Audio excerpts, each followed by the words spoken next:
Sa Panginoon ng isang bagong awitin, magsiawit kayo sa Panginoon, buong sandaigdigan. Awitan ang Panginoon at purihin ang kaniyang ngalan, ipahayag ang kanyang pagliligtas sa lahat ng panahon. Magsiawit kayo sa Panginoon ng isang bagong awitin.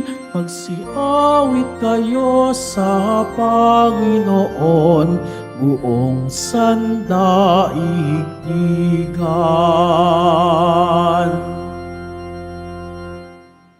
Sa ngalan ng Ama at ng Anak at ng Espiritu Santo. Amen. Sumainyo ang Panginoon. At sumayo rin. Mga kapatid, tinipon tayo bilang kaanib ng angka ng Diyos. Kaya dumulog tayo sa maawaing Panginoon na nagpapatawad ng lubos.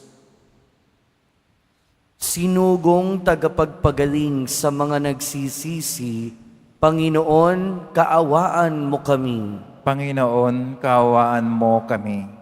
Dumating na tagapag-anyayang mga makasalanan ay magsisi, Kristo, kaawaan mo kami. Kristo, kaawaan mo kami. Nakaluklok ka sa kanan ng Diyos Ama para ipamagitan kami. Panginoon, kaawaan mo kami. Panginoon, kaawaan mo kami. Kaawaan tayo ng makapangyarihang Diyos, patawarin tayo sa ating mga kasalanan at patnubayan tayo sa buhay na walang hanggan. Amen. Manalangin tayo. Ama naming makapangyarihan, ang iyong dumadalangin sambayanan ay matapat mo nawang lingapit subaybayan upang makita naming ang dapat gampanan at para rito'y magkaroon kami ng kakayahan sa pamamagitan ni Jesucristo kasama ng Espiritu Santo magpasawalang hanggan. Amen. Magsiupo muna ang lahat. Ang simula ng sulat sa mga Hebreo. Noong una, nagsalita ang Diyos sa ating mga ninuno sa iba't ibang panahon at sa iba't ibang paraan sa pamamagitan ng mga propeta. Ngunit ngayon, siya'y nagsalita sa atin sa pamamagitan ng kanyang anak.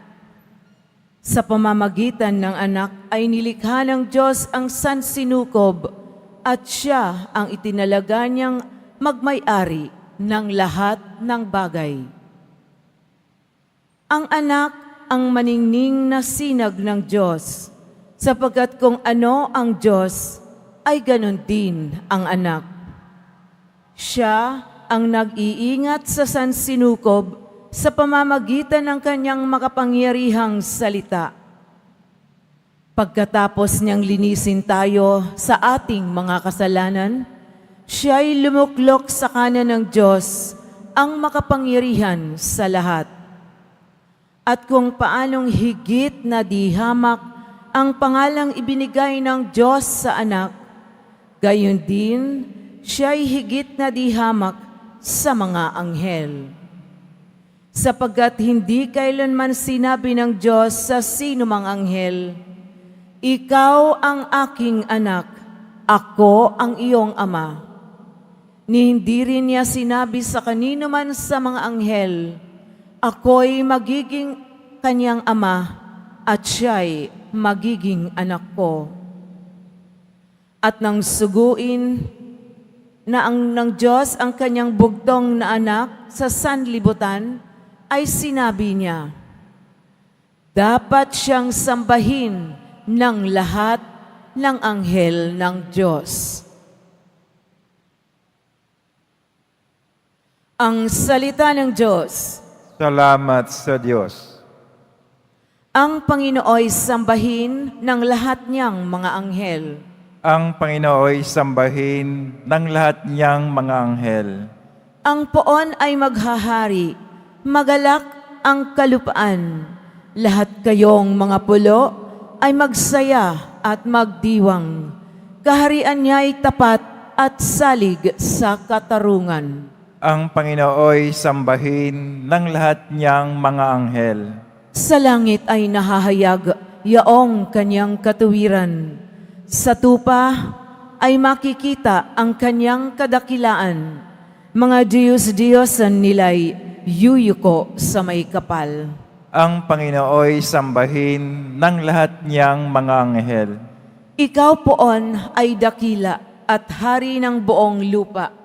Dakila ka sa alinmang mga Diyos na ginawa. Ang Panginooy sambahin ng lahat niyang mga anghel. Tumayo na po ang lahat.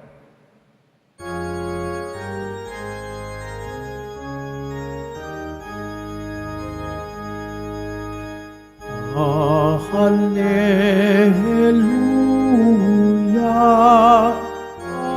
Hallelujah, Hallelujah,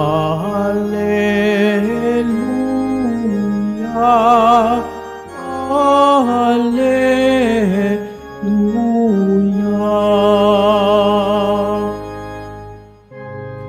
Ang Diyos ay maghahari na,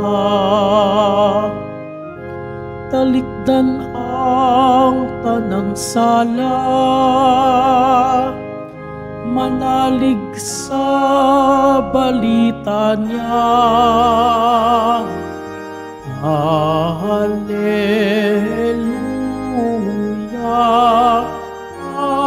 Hallelujah,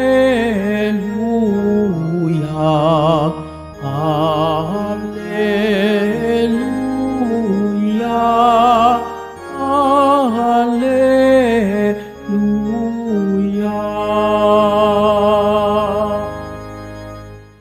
Sumainyo ang Panginoon. At sumayo rin. Ang mabuting balita ng Panginoon ayon kay San Marcos. Papuri sa iyo, Panginoon. Pagkatapos dakpin si Juan, si Jesus ay nagtungo sa Galilea at ipinangaral ang mabuting balita mula sa Diyos. Dumating na ang takdang panahon at malapit na ang paghahari ng Diyos. Pagsisihan ninyo talikdan ang inyong mga kasalanan at maniwala kayo sa mabuting balitang ito. Samantalang naglalakad si Jesus sa tabi ng lawa ng Galilea, nakita niya ang magkapatid na Simon at Andres na naghahagis ng lambat. Sila'y mangingisda. Sinabi ni Jesus, "Sumama kayo sa akin at kayo'y gagawin kong mamamalakaya ng tao." Pagdakay iniwan nila ang kanilang lambat at sumunod sa Kanya. Nagpatuloy siya sa paglalakad at sa di kalayuan ay nakita niya ang magkapatid na Santiago at Juan, mga anak ni Zebedeo. Sila'y nasa kanilang bangka at naghahayuma ng mga lambat. Tinawag din sila ni Jesus at sumunod naman sa Kanya. Iniwan nila sa bangka ang kanilang ama kasama ang mga taong upahan. Mga kapatid, ang mabuting balita ng Panginoon. Pinupuri ka namin, Panginoong Jesucristo. Magsiyo po muna ang lahat. Magandang umaga po sa inyong lahat. At welcome po sa Minor Basilica National Shrine of Jesus Nazareno. Sa ating ebanghelyo mga kapatid, narinig natin kung papaano nagsimula ang ating Panginoong Jesucristo ng kanyang pagpapahayag ng mabuting balita. Ang pagsisimula ding ito o ang panimulang ito ay hindi lang para sa ating Panginoong Jesucristo, pero ito din ay naging simula para sa 4 na apostol na tinawag ng ating Panginoon. Ito yung simula ng pagsunod ng 4 na apostol na tinawag ng ating Panginoon. At yung simulang ito ay hindi lang simula para kay Jesus at sa kanyang mga alagad. Ito din ay nagpapaalala ng simula para sa atin. Ito ay dinadala tayo sa pagninilay kung papaano ba tayo nagsimula sa paglilingkod at pagsunod sa ating Panginoong Hesukristo. Kasama nito yung dalawang paalala sa atin na sa pagsunod sa ating Panginoon, unang-una kailangan ng pagbabago. At pangalawa, may mga kailangang iwan tayo para tuluyan tayong makasunod sa ating Panginoon. Laging iisa lang yung panawagan sa pagsunod sa ating Panginoon at sa pagpapahayag ng mabuting balita. Laging talikdan ng kasalanan at maniwala sa mabuting balita. Ito yung paalala hindi lang naman ng ating Panginoong Hesukristo, pero ito na din yung naging pagpapahayag ni Juan Bautista. At ngayon, muli tayong pinapaalalahanan kung nais nating totoong sundan at sundin ang ating Panginoong Hesukristo, ang ating Poong Jesus Nazareno, kinakailangan natin talaga ng pagbabago. At yung pagbabago na ito ay yung tinatawag nating metanoia. At pag sinabi nating metanoia, hindi lang basta pagbabago ng isip, pero pagbabago ng pagkatao, pagbabago ng buong puso, pagtalikod sa lahat ng bagay na masama. At ito yung pagbabago na ginawa sa buhay ng mga mangingisda, na mula sa pagiging mangingisda, iniwan nila ang lahat at sumunod kay Jesus. Mula sa paghuli ng isda, ginawa silang mamamalakaya ng mga tao. Mula sa karagatan, mula sa tubig, ngayon sila ay naglalakad, sinusundan ng ating Panginoon. Parang ganon din naman yung larawan ng ating pagbabago. Mula sa ating kinagawian ng mga sabihin nating pagkakamali at kasalanan, lagi tayong tinatawagan ng Diyos na umalis sa mga lambat natin, na umalis sa laot ng dati nating pamumuhay at siya'y sundan patungo sa pagbabago. At kasama sa pagbabago na yon, kasama sa pagsusumikap na pagbabago na yon, ay ang pag-iwan sa mga bagay na dapat iwanan. Sa ating ebanghelyo narinig natin, 4 na mangingisda. At narinig din natin pare-pareho yung ginagawa nila. Lahat sila nag-aayos ng kanilang mga lambat. At lahat sila iniwan ng lambat, iniwan ng bangka, iniwan ng ama, iniwan yung mga upahan. Sa madaling salita, iniwan nila yung dati nilang pamumuhay. Sa pagsunod sa Diyos, para lubos na makasunod at totoong makasunod, may mga bagay na kailangan talaga nating iwan.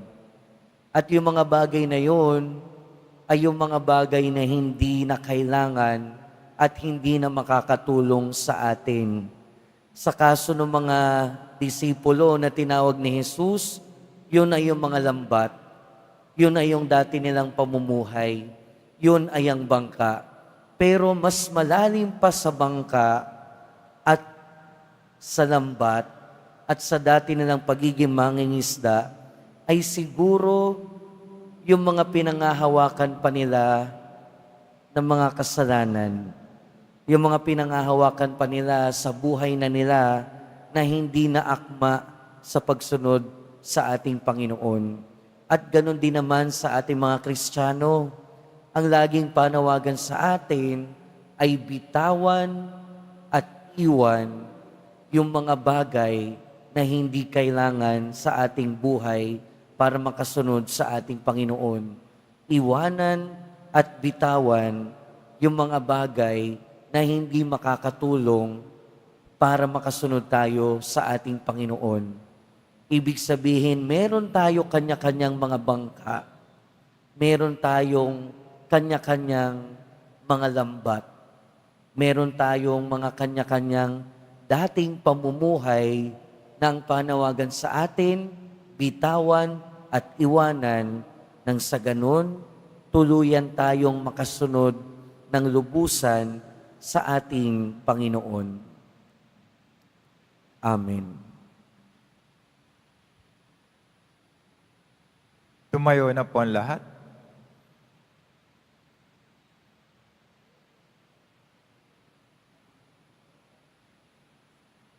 Minamahal kong mga kapatid, bilang bayan na hinirang ng Diyos, ihulog o iluhog natin sa ating Ama ang pangangailangan ng lahat ng tao. Sa bawat panalangin ng ating itutugon, Amang humirang sa amin, pagpalain mo ang aming buhay. Amang humirang sa amin, pagpalain mo ang aming buhay. Ang mga pastol ng simbahan na tinawag ng Diyos upang mamalakaya sa mga tao, naway makaharap sa mga hamon ng pagbabago sa pamamagitan ng pagpapahayag ng Ebanghelyo. Manalangin tayo. Amang humirang sa amin, pagpalain mo ang aming buhay. Ang mga misyonero, naway maging mga mabisang tagapagpahayag ng Ebanghelyo sa pamamagitan ng pagsaksi sa kanilang buhay. Manalangin tayo. Amang humirang sa amin, pagpalain mo ang aming buhay. Ang mga hinirang ng Panginoon sa paglilingkod sa Kanya, naway bukas loob na makatugon sa Kanyang tawag. Manalangin tayo. Amang humirang sa amin, pagpalain mo ang aming buhay. Ang mga may sakit, mga nalulumbay, mga nababagabag, at yaong mga naghihirap sa isip at kalooban, naway hipuin at pagalingin ng Panginoon. Manalangin tayo. Amang humirang sa amin, pagpalain mo ang aming buhay. Ang ating mga mahal na yumao, naway mabuhay sa kapayapaan ng Panginoon. Manalangin tayo. Amang humirang sa amin, pagpalain mo ang aming buhay. Sa ilang sandali ng katahimikan, ating ipanalangin ang iba pang mga pangangailangan ng ating pamayanan, pati na rin ang ating pansariling kailangan.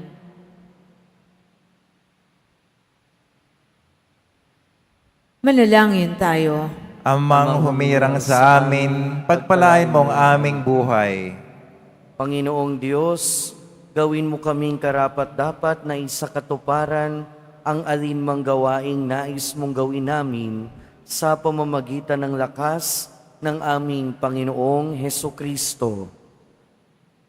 Amen. Amen.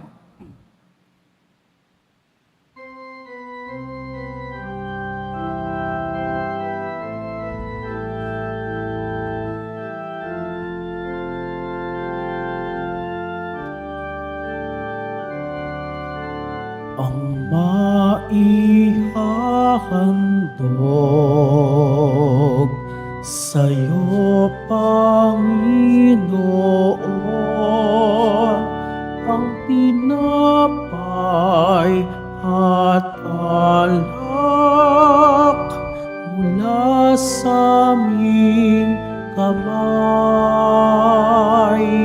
sa iyong kabutihan aming iaalay, ang tinapay at alak sa gisag ng aming buhay.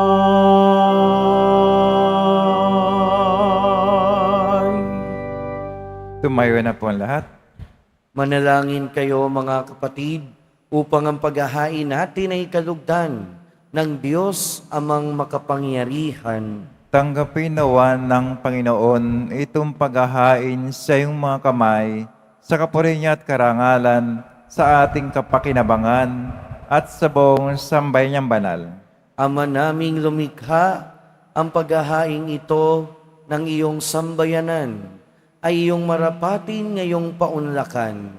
Pakundangan dito mapasa amin nawa ang iyong kabanalan at ang masugid naming dalangin ay iyong pagbigyan. Sa pamamagitan ni Jesucristo, kasama ng Espiritu Santo, magpasawalang hanggan. Amen. Sumainyo ang Panginoon. At sumayo rin. Itaas sa Diyos ang inyong puso at diwa. Tinaas na namin sa Panginoon. Pasalamatan natin ang Panginoong ating Diyos. Marapat na siya ay pasalamatan. Ama naming makapangyarihan, tunay ngang marapat na ikaw ay aming pasalamatan. Sa iyong paglingap at kagandahang loob, ang tao'y nilikha mo't pinangasiwa sa sansinukob. Sa hangad mong siya'y iwastong lubos, sa iyong siya'y pinagdusa mo sa kanyang pagtalikod. Sa iyong pagiliw iyong ipinahintulot na makabalik siya sa pamamagitan ni Kristo Jesus. Kaya kaisa ng mga anghel na nagsisiawit ng papuri sa iyo, nang walang humpay sa kalangitan, kami nagbubunyi sa iyong kadakilaan. Santo, Santo, Santo, Panginoon Diyos na mga hukbo, napupuno ang langit at lupa ng kadakilaan mo, o sana sa kaitaasan. Pinagpala na paririto sa ngalan ng Panginoon, o sana sa kaitaasan. Magsilod po ang lahat. Ama naming banal, ikaw ang bukal ng tanang kabanalan. Kaya't sa pamamagitan ng iyong Espiritu, gawin mong banal ang kaloob na ito upang para sa amin maging katawan at dugo ng aming Panginoong Hesukristo. Bago niya pinagtiis ang kusang loob na maging handog, hinawakan niya ang tinapay. Pinasalamatan kanya. Pinaghati-hati niya iyon. Iniabot sa kanyang mga alagad at sinabi, "Tanggapin ninyong lahat ito at kanin. Ito ang aking katawan na ihahandog para sa inyo."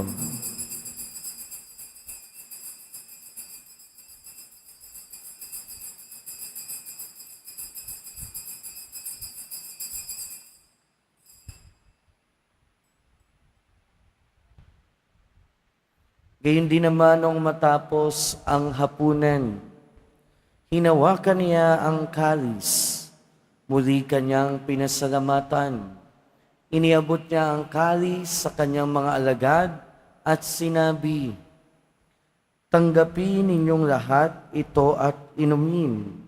Ito ang kalis ng aking dugo, ng bago at walang hanggang tipan. Ang aking dugo na ibubuhos para sa inyo at para sa lahat, sa ikapagpapatawad ng mga kasalanan. Gawin ninyo ito sa pag-alala sa akin."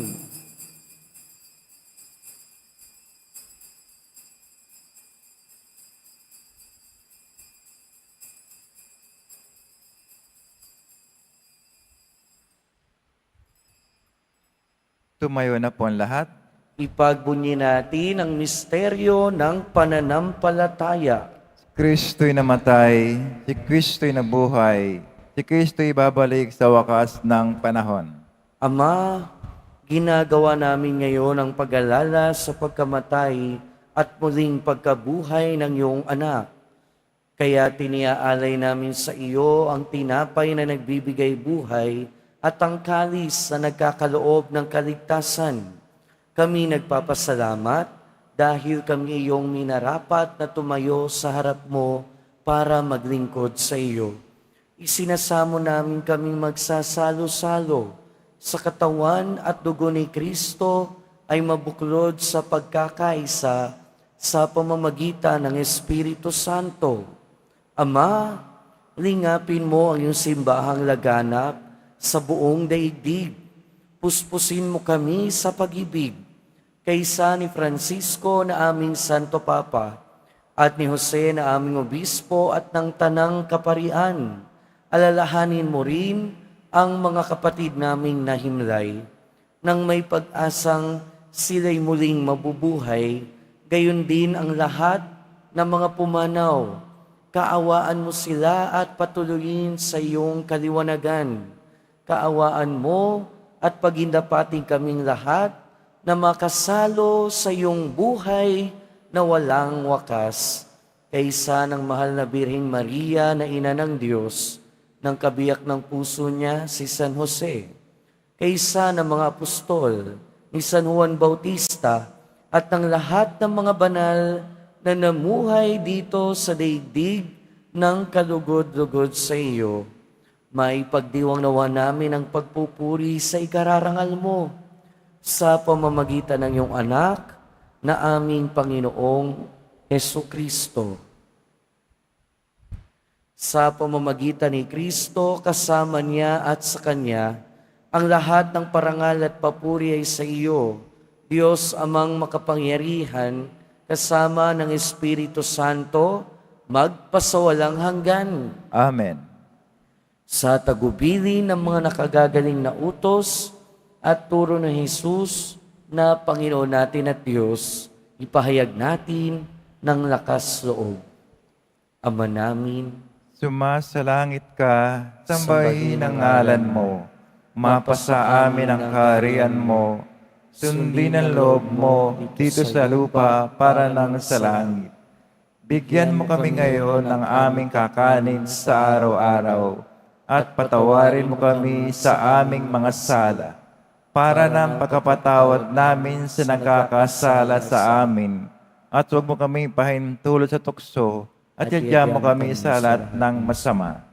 hinihiling namin kami adya sa lahat ng masama, pagkalooban ng kapayapaan araw-araw, iligtas sa kasalanan at ilayo sa lahat ng kapahamakan. Samantalang aming pinananabikan ang dakilang araw ng pagpapahayag ng tagapagligtas namin si Jesucristo. Sapagkat iyo ang kaharian at ang kapangyarihan, tangkapurihan, magpakailanman. Amen. Panginoong Jesucristo, sinabi mo sa iyong mga apostol, kapayapaan ang iniiwan ko sa inyo. Ang aking kapayapaan ang ibinibigay ko sa inyo. Tunghayan mo ang aming pananampalataya at huwag ang aming pagkakasala.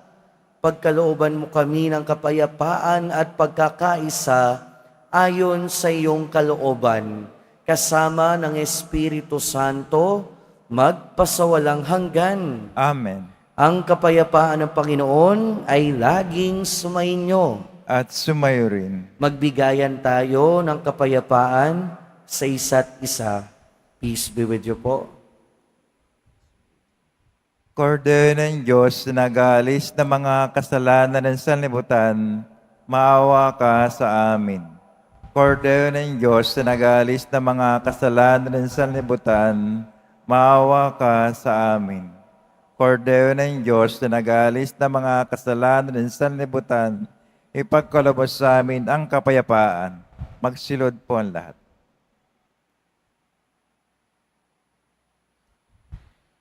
Ito ang kordero ng Diyos. Ito ang nag-aalis ng kasalanan ng sanlibutan. Mapalad ang mga inaanyayahan sa kanyang piging. Panginoon, hindi ako karapat-dapat na magpatuloy sa iyo. Ngunit sa isang salita mo lamang ay gagaling na ako.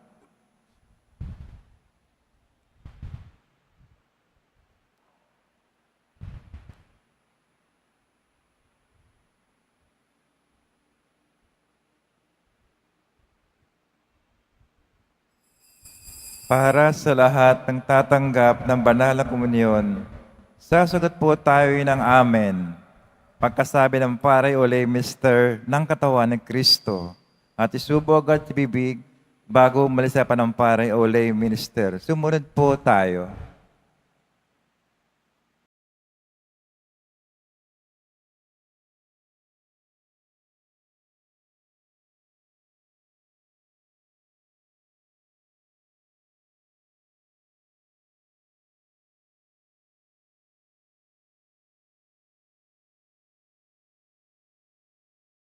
tayo.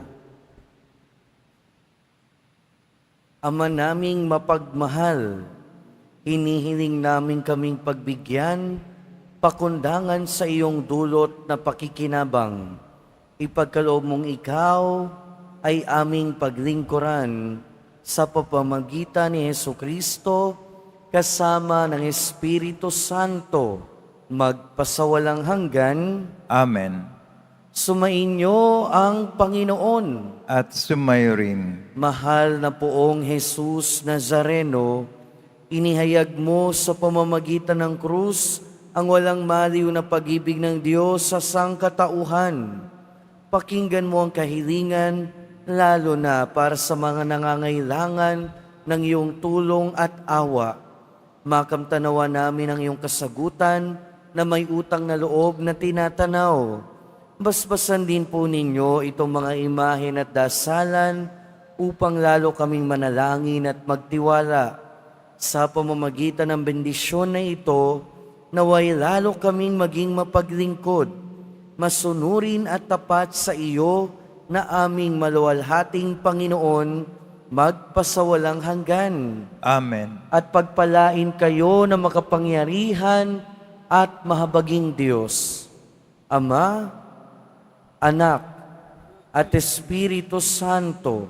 Amen. Humayo kayong taglayang kapayapaan ng Poong Jesus Nazareno. Salamat sa Diyos.